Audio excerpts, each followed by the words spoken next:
ಸರ್ಕಾರಿ ಸಾರಿಗೆ ಸಂಸ್ಥೆ ಚಾಲಕ ಛತ್ರಿ ಹಿಡಿದುಕೊಂಡು ಬಸ್ ಚಾಲನೆ. ಹೌದು, ಇದು ನಮ್ಮ ಸಾರಿಗೆ ಬಸ್ ಪರಿಸ್ಥಿತಿಯಾಗಿದೆ. ಛತ್ರಿ ಹಿಡಿದುಕೊಂಡೇ ಬಸ್ ಓಡಿಸಬೇಕಾ? ಕರ್ನಾಟಕ ವಾಯುವ್ಯ ರಸ್ತೆ ಸಾರಿಗೆ ಸಂಸ್ಥೆ ಬಸ್ ಮಳೆಗೆ ಸೋರುತ್ತಿದ್ದು, ಇದರಿಂದ ತಪ್ಪಿಸಿಕೊಳ್ಳಲು ಡ್ರೈವರ್ ತನ್ನ ಉದ್ದೇಶದಿಂದ ಬಸ್ ಚಾಲಕ ಒಂದು ಕೈಯಲ್ಲಿ ಕೊಡೆ ಹಿಡಿದುಕೊಂಡು ಇನ್ನೊಂದು ಕೈಯಲ್ಲಿ ಬಸ್ ಸ್ಟ್ರಿಂಗ್ ಹಿಡಿದುಕೊಂಡು ಬಸ್ ಚಾಲನೆ ಮಾಡುತ್ತಿರುವ ಈ ಒಂದು ವಿಡಿಯೋನ ಇದೀಗ ಸೋಷಿಯಲ್ ಮೀಡಿಯಾದಲ್ಲಿ ಬಹಳ ಆಕ್ರೋಶಕ್ಕೆ ಕಾರಣವಾಗಿದೆ. ನಮ್ಮ ಕರ್ನಾಟಕ ರಾಜ್ಯ ಸಾರಿಗೆ ಸಂಸ್ಥೆಯು ದೇಶ ವಿದೇಶಗಳಲ್ಲಿ ಅತ್ಯುತ್ತಮ ಸಾರಿಗೆ ಖಾತೆ ಪಡೆದಿದೆ. ಆದರೆ ಇಂದಿನ ಸಾರಿಗೆ ಸಂಸ್ಥೆ ಬಸ್ ಪರಿಸ್ಥಿತಿಗಳು ನೋಡಿದರೆ ನಮ್ಗೆ ಯಾಕೋ ಭಯವಾಗ್ತಾ ಇದೆ. ಒಂದನ್ನೊಂದು ಕಾಲದಲ್ಲಿ ಬಹಳ ಲಾಭವನ್ನು ತಂದು ಕೊಡುತ್ತಿದ್ದ ಈ ಸಾರಿಗೆ ಸಂಸ್ಥೆ ಇದಾಗಿತ್ತು. ಆದರೆ ಇಂದು ಈ ಬಸ್ ಚಾಲಕ ಬಸ್ ಓಡಿಸುತ್ತಿರುವ ಸ್ಥಿತಿ ಗಮನಿಸಿದರೆ ಸಾರಿಗೆ ಸಂಸ್ಥೆ ಯಾವ ದಿಶೆಯಲ್ಲಿ ನಡೆದಿದೆ ಎಂಬುದಾಗಿ ನಮಗೆ ಇಲ್ಲಿ ಒಂದು ಉದಾಹರಣೆಯಾಗಿ ಕಾಣುತ್ತಲಿದೆ. ನಮ್ಮ ಕರ್ನಾಟಕ ರಾಜ್ಯ ಸಾರಿಗೆ ಸಂಸ್ಥೆಯು ಈ ಬಸ್ಸನ್ನು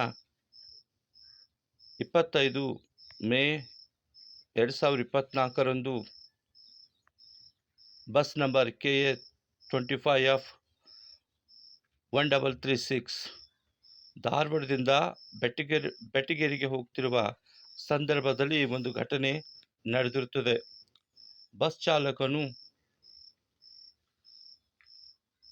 ಮಳೆ ಬರುತ್ತಿರುವ ಕಾರಣದಿಂದ ಒಂದು ಕೈಯಲ್ಲಿ ಛತ್ರಿಯನ್ನು ಅಂಬ್ರೆಲಾವನ್ನು ಹಿಡಿದುಕೊಂಡು ಇನ್ನೊಂದು ಕೈಯಲ್ಲಿ ಸ್ಟೇರಿಂಗ್ ಹಿಡಿದುಕೊಂಡು ಚಾಲನೆ ಮಾಡ್ತಕ್ಕಂಥ ಒಂದು ದೃಶ್ಯವನ್ನು ಕಂಡಕ್ಟರ್ ನಿರ್ವಾಹಕಿ ಆ ದೃಶ್ಯವನ್ನು ವಿಡಿಯೋ ಮಾಡಿ ಸಾಮಾಜಿಕ ಜಾಲತಾಣದಲ್ಲಿ ಅದನ್ನು ಬಿಟ್ಟಿದ್ದಾರೆ. ಹೀಗಾಗಿ ಅದು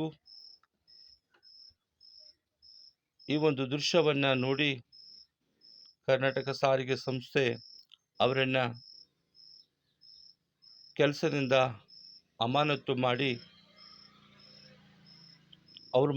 ಅವರು ತೋರಿಸಿರುವ ನಿರ್ಲಕ್ಷ್ಯಕ್ಕೆ, ಅವರು ಮಾಡುತ್ತಿರುವ ಈ ಒಂದು ಅಜಾಗರೂಕತೆಗೆ ಅವರನ್ನು ಸಸ್ಪೆಂಡ್ ಮಾಡಿ ಆದೇಶವನ್ನು ಹೊರಡಿಸಿದ್ದಾರೆ.